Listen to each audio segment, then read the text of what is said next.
In this video, I'm going to teach you how to use HubSpot integration with DocuSign.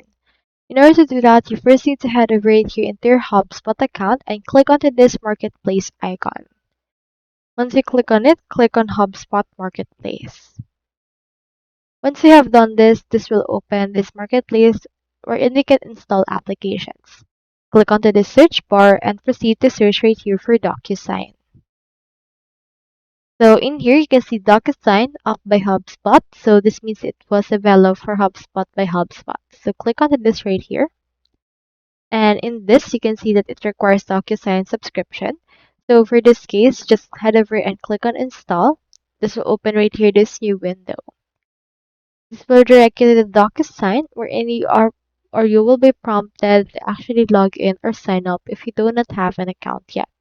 Enter right here your email, click on next, and once you're successfully logged in, you can now use those two applications together. So that's all there is today, and if you haven't signed up for HubSpot yet, make sure to use our affiliate links given in the video description. Thanks for watching, and I will see you in my next video.